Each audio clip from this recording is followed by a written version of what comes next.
नमस्कार साथियों, मैं हूं आशुतोष। आप देख रहे हैं डायनामिक इम्पल्शन। वीडियो में चर्चा होगी 26 जुलाई 2026 के करंट अफेयर्स की।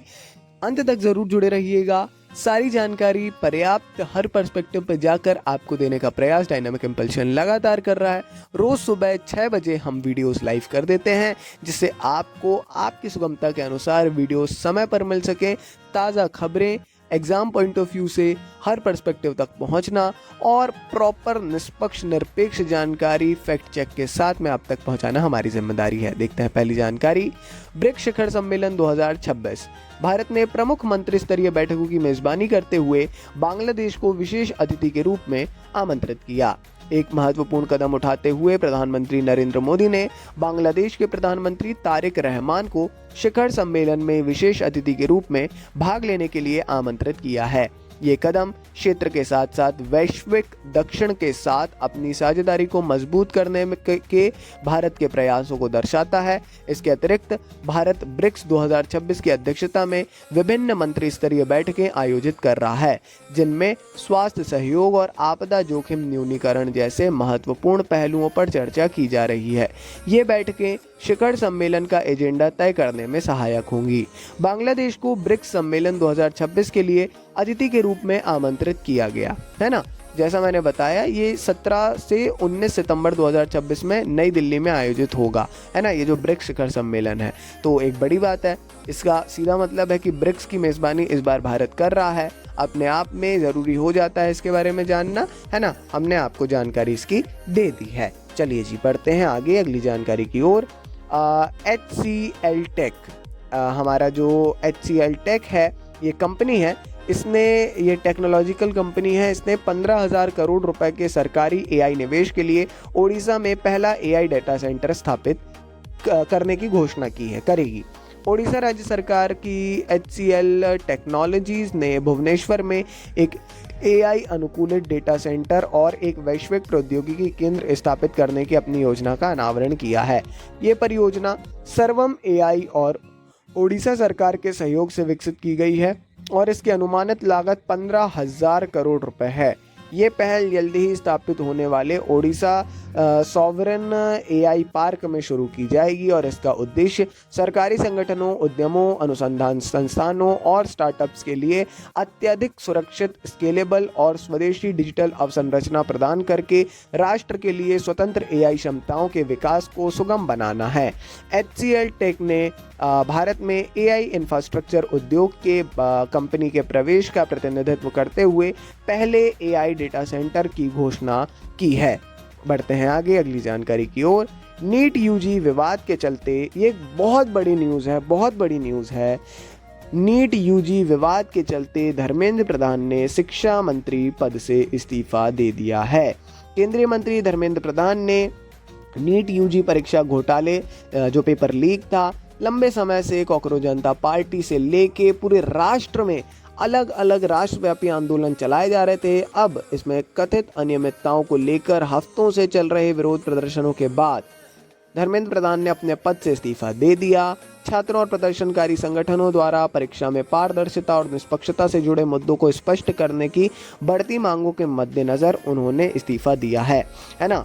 अब जो है आप देखेंगे कि अब जो जोशी जी ने अब वो पदभार ग्रहण किया है, ऐसी खबरें हैं, है ना। अपने त्याग पत्र में प्रधान ने इस बात पर जोर दिया कि उनका निर्णय छात्रों के भविष्य को ध्यान में रखते हुए लिया गया है। उन्होंने भारत में शिक्षा को उन्नत बनाना और युवा उम्मीदवारों की मदद करना उनकी प्राथमिकता थी, ऐसा उन्होंने कहा। आगे बढ़ते हुए, यूरोप में भीषण जंगल की आग फैलने के कारण स्पेन ने राष्ट्रीय आपातकाल घोषित कर दिया है। इतिहास में पहली बार स्पेन ने जंगल की आग के कारण राष्ट्रीय आपातकाल घोषित किया। वहीं फ्रांस ने तेजी से फैल रही जंगल की आग से निपटने के लिए यूरोपीय संघ से सहायता मांगी है। ये केवल एक राष्ट्र की बात नहीं है, यूरोप में स्पेन, फ्रांस ऐसे देशों में एक बड़ा ये हमको देखने को मिल रहा है कि जंगल में आग जो है है ना, फॉरेस्ट फायर। तो फ्रांस में लगी जंगल की आग के कारण हजारों लोगों को अपने घर खाली करने पड़ रहे हैं और कई क्षेत्रों में भारी तबाही हुई है तथा आपातकालीन सेवाओं का उपयोग करना पड़ा है। ये संकट जलवायु परिवर्तन के कारण उत्पन्न प्राकृतिक आपदाओं से निपटने के लिए समन्वित प्रतिक्रिया का तत्काल आवश्यकता को दर्शाता है। कहीं ना कहीं एक बहुत ज़रूरी ये जानकारी है, बहुत इंपॉर्टेंट है इसके बारे में पढ़ना। और आपको ये समझना होगा कि नेचुरल कैलामिटीज़, एनवायरमेंटल डिज़ास्टर्स के बारे में क्यों पढ़ाया जाता है, तो ये उसके अंतर्गत भी एक बड़ी जानकारी है। इसकी थोड़ा और स्टडी थोड़ा हो जाए, है ना। ईश्वर से प्रार्थना है कि ज़्यादा ना फैले, मगर पढ़ना है इसके बारे में आपको, या थोड़ा सा लेके चलिए साथ में, है ना। और भी जो कैलामिटीज़ हो रही हैं, डिज़ास्टर्स हैं, उनके बारे में भी आपको निरंतर पढ़ते रहना है। आगे बढ़ते हुए अगली जानकारी, हाल ही में सुप्रीम कोर्ट ने सोशल मीडिया पर अदालती कार्यवाही के लाइव प्रसारण को अनधिकृत रूप से साझा करने पर रोक लगा दी है। जरूरी जानकारी, सुप्रीम कोर्ट के निर्देशानुसार संबंधित अधिकारियों की अनुमति के बिना कोई भी व्यक्ति अदालती कार्यवाही के वीडियो क्लिप अपलोड, साझा, सहेज या प्रसारित नहीं कर सकता। वर्तमान समय में आप निरंतर देखते होंगे कई ऐसे चैनल्स हैं जो सुप्रीम कोर्ट या अलग अलग कोर्ट्स में जो लाइव प्रसारण की एक सुविधा दी गई है, तो उसका एक गलत उपयोग करके उसमें जो है अपलोड करते हैं अलग अलग जगहों पर। तो ये निर्देश सोशल मीडिया पर संपादित अदालती वीडियो के दुरुपयोग, भ्रामक बयानों, AI से निर्मित वीडियो के बढ़ते खतरे और उसको देखते हुए जारी किया गया है, जो लोगों को गुमराह कर सकते हैं और न्याय व्यवस्था में उनके विश्वास को कमजोर कर सकते हैं। न्यायालय ने आगे चेतावनी दी है, यदि अदालती कार्यवाही की लाइव स्ट्रीमिंग का दुरुपयोग जारी रहता है तो इस सुविधा के उपयोग की अनुमति देने के अपने निर्णय पर पुनर्विचार भी करेगा, है ना, यानी बंद भी कर सकते हैं। तो प्राइवेसी की भी एक बात आ जाती है, अलग अलग इसमें मिक्स्ड ओपिनियन हमको देखने को मिलते हैं। बढ़ते हैं आगे, भारत ने सुरक्षा चिंताओं के चलते गिटहब के बिटचैट ऐप हटाने का आदेश दे दिया है। भारत सरकार के गृह मंत्रालय के अधीन कार्यरत भारतीय साइबर अपराध समन्वय केंद्र, इसने गिटहब को ब्लूटूथ तकनीक का उपयोग करके करने वाले विकेंद्रीकृत संदेश प्रणाली बिटचैट से संबंधित रिपॉजिटरी हटाने का निर्देश दिया है।